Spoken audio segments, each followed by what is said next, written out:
We're going to start today's session with a conversation with Julien Pham, founder and managing partner of Third Culture Capital, 3CC. What a nice name, Julien. Welcome to the show. Hi, Sharmana. Thank you. Where are you dialing from? So I am actually dialing from New York, but the fund and myself, we're based in Boston. Okay. All right. Well, let's start by introducing our audience to yourself as well as 3CC. Oh, great. No, thanks for the opportunity to converse. As the name of my fund indicates, I myself am a third culture kid. And before I explain what third culture capital does, let me explain what a third culture kid is. Third culture individuals are oftentimes children who grow up in a culture that's different from their parents or their passport culture. So oftentimes these are the children of immigrants, the children of diplomats, the children of global executives, missionaries, military, who've kind of lived across the world and don't necessarily have a sense of attachment to necessarily the country they're in or the country that their parents are from. And oftentimes, one would describe their experience as, outside with my friends, I'm one dimension. And as soon as they enter the doorstep of my home, it's a different culture. And so having this fluid culture allows for one to grow up being very open-minded, very adaptable, very resilient. And these are incredible skill sets for entrepreneurs. So my own journey is, as the child of Vietnamese refugees post-war, we moved to France when I was 3 years old. Spent my formative years there, and then was sent to the U.S. To the West Coast to study English when I was 14. And I've been in the U.S. for 30 plus years and went into medicine. I've had a very kind of interesting journey in which, oftentimes as the son of immigrants, you're pushed to work and become an engineer or physician or, things like that. And so, I probably made my parents proud when I decided to go into medicine and became a physician at a very prestigious institution. But then I caught the entrepreneurial bug about 10 years ago and had to explain to my family what exactly entrepreneurship was. But I started the first company, which has since been acquired, and then joined also another company in the biotech space that we took public. And armed with those two experiences, I decided to launch my fund about 2 years ago called Third Culture Capital, because we want to back founders who don't fit the mold. We believe that third culture founders have unique skill sets because of their unique lived journeys that really allows them to think outside the box and really be creative and resourceful and thoughtful about how to bring kind of equity into healthcare delivery globally. And so that's the thesis of our fund. We are at the intersection of culture and care delivery. Mm. And the two startups that you did were both in the healthcare space, yeah? You said biotech was the second one, and the first one was also health. Yes, absolutely. Sorry, I interrupted you. They were, I think I am a firm believer that, you need to be creative within kind of areas where you have domain expertise. I've been a physician for 15, 20 years or so, have had plenty of time to feel frustrated about the things that don't work in that industry. And so really the reason why I got involved with those companies because I wanted to improve the system and find solutions. So my first company was a company called Rubicon MD, which was a digital health startup. It was an e-consult platform that connected primary care physicians with specialists. And my second company was a company called Genprex, which was a gene therapy biotech for lung cancer. Oh, all right. So does Third Culture Capital also have a healthcare focus then? Absolutely.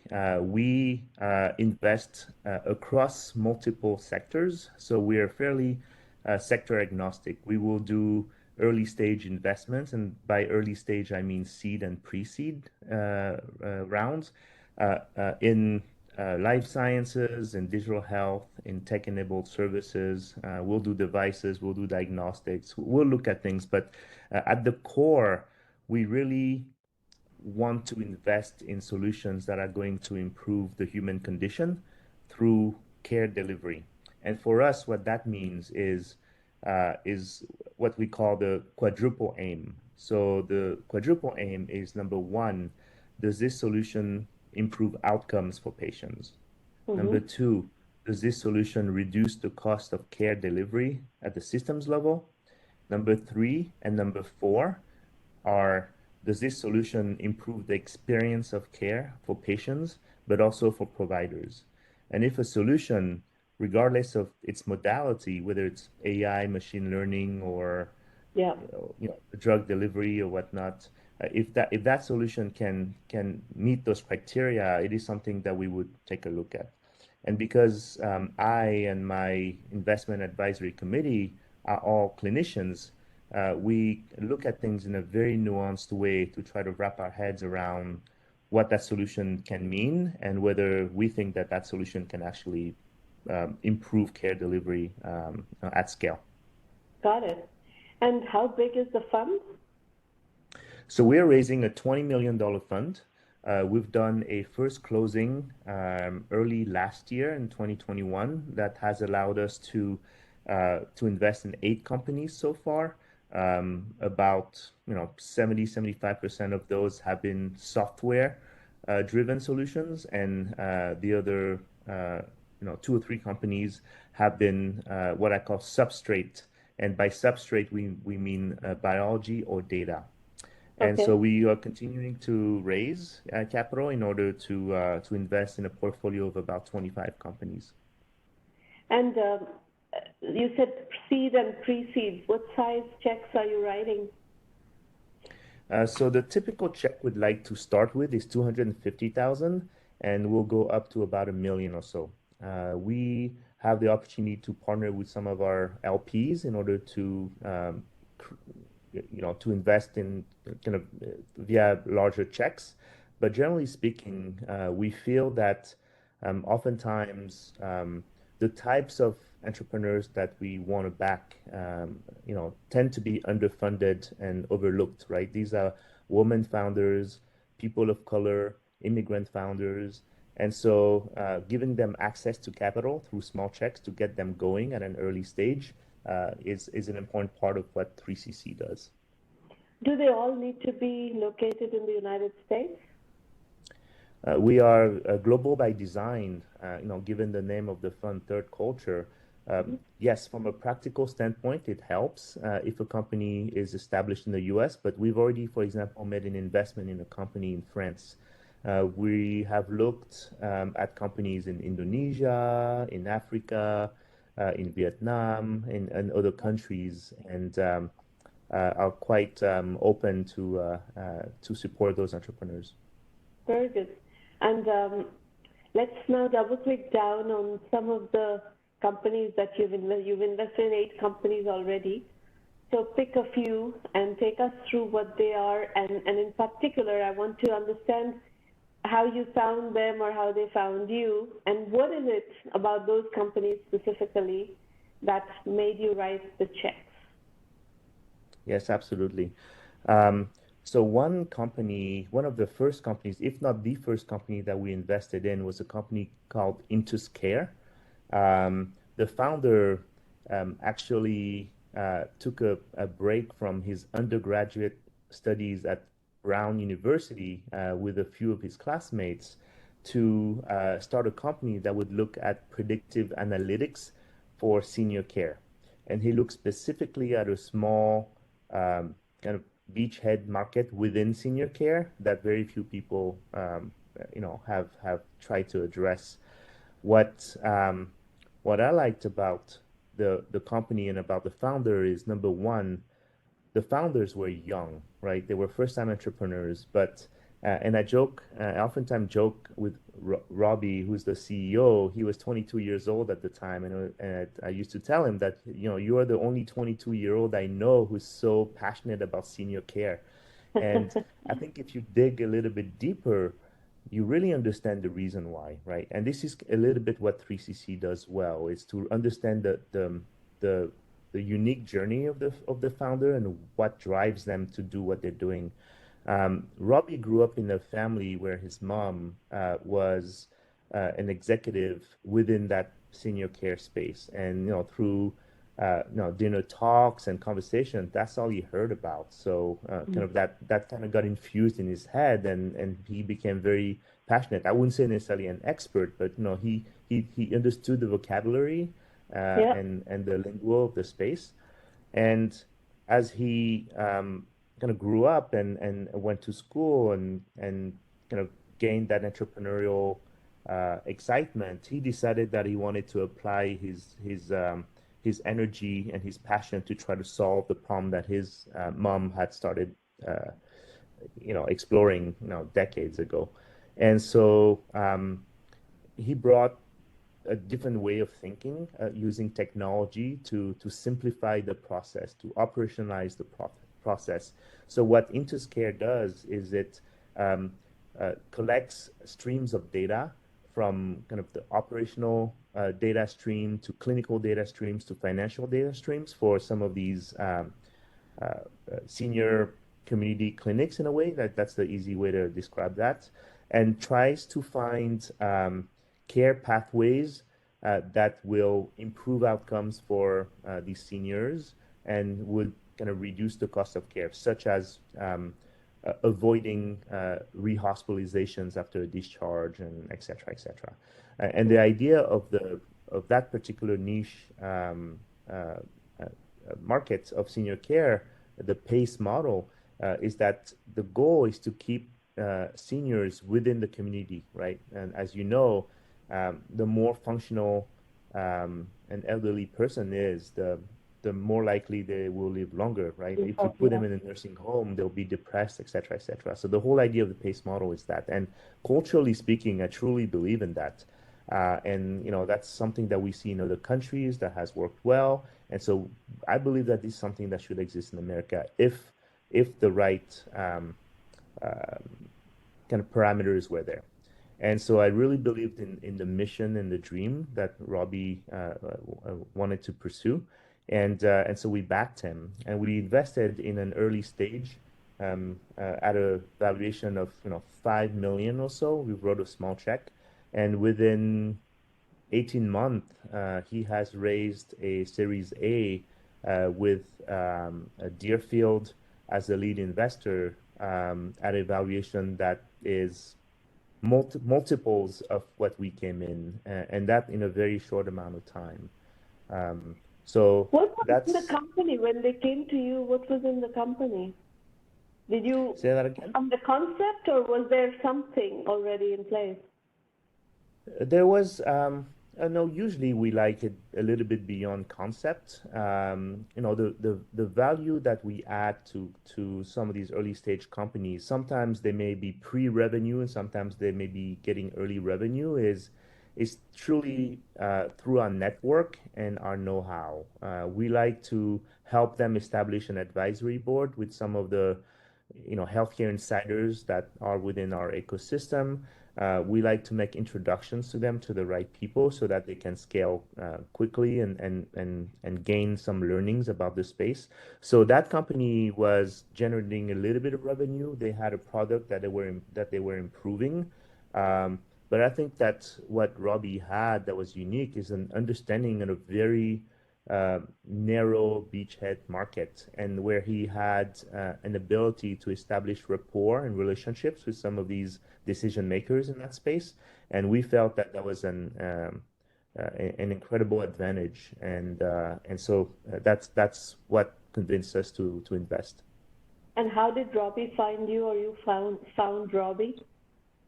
Um, it's oftentimes serendipity, right? It's hard to quantify how our network is, but as a third culture individual, I have a very unique network that is not just healthcare providers, physicians and whatnot, but they're, people from various walks of life, and they know that I'm very passionate about healthcare and that I invest in healthcare, and that's how my deal flow comes.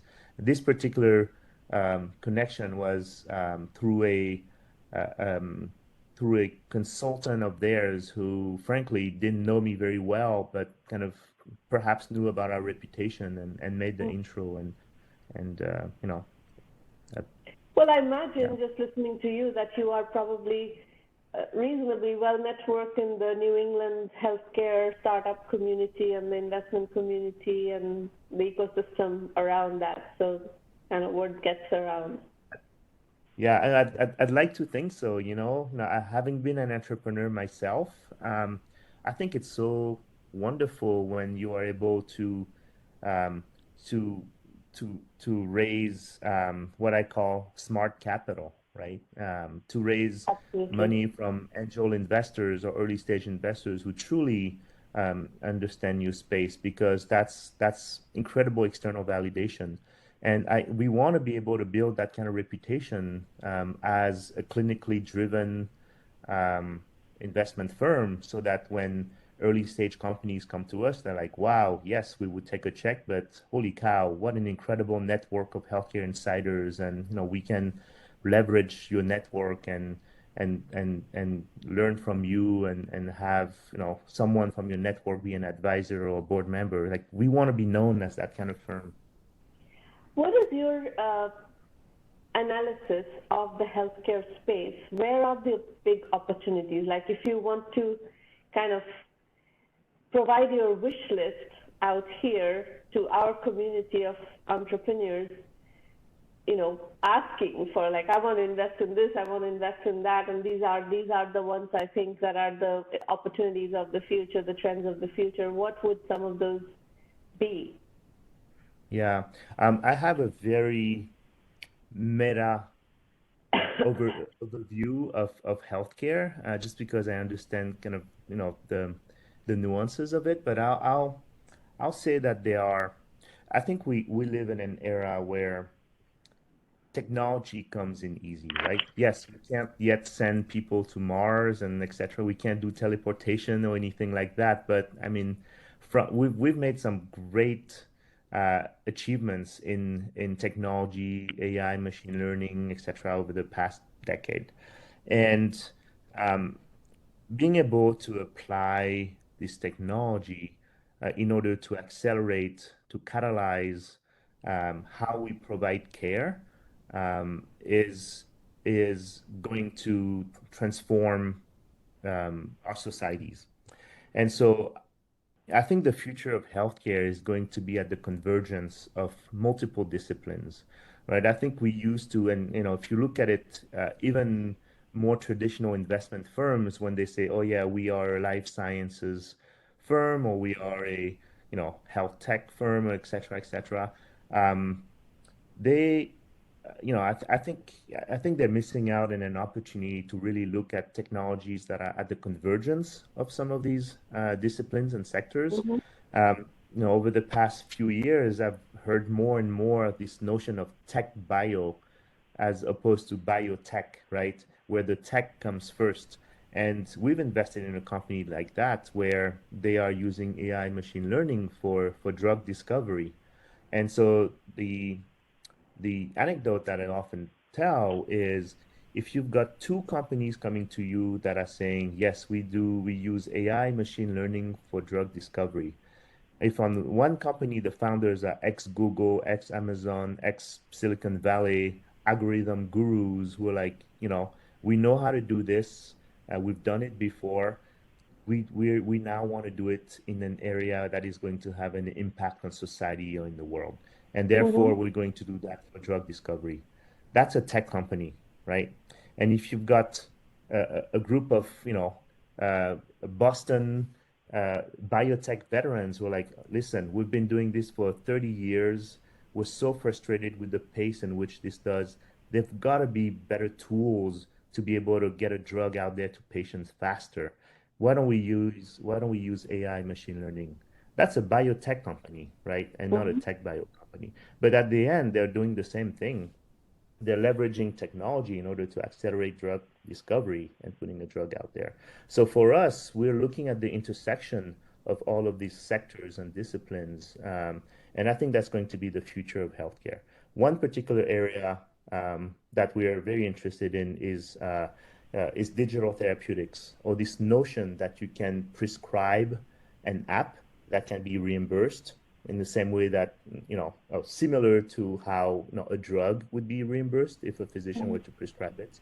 There are obviously many challenges to that because, we're just figuring out how to do that commercially, from a Mm-hmm. reimbursement standpoint, but from a regulatory standpoint as well. So it's an area that we're very bullish on. And what is your analysis of the whole field of gene editing and DNA testing and all the genetic field? Yeah, I'm very interested in that. My prior company, Genprex, was a gene therapy for lung cancer, and I think there's several ways that you can use cell and gene therapy. And again, now we've seen the evolution of that and how CRISPR has come in and influenced how we can design and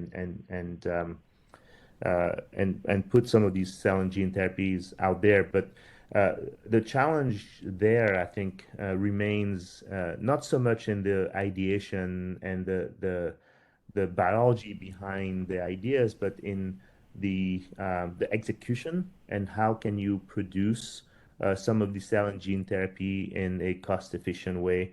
And the cost of it, right? We've seen, a couple gene therapies out there, for eye diseases, for example, but when they cost, 750,000 a treatment, that's a lot of money for a treatment. And Mm-hmm. so I think the field needs some maturation still, but there's so many companies with some wonderful pipelines out there that I think that in a decade of less, we're going to see more options out there for patients.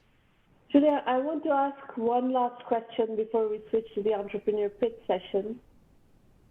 Um, what is the progression of science into an entrepreneurship format? So a lot of these things need many years of scientific research before they can come in and become a company. So how do you see that process evolving? When you're seeing these companies, it's not so simple for a team of computer scientists to just say, "Oh, we're going to now do drug discovery." Well, it's not that simple. Yeah. Yeah, I completely agree. I love to talk about this. And if there was a way to, have a class to discuss this, then I think that would be super interesting.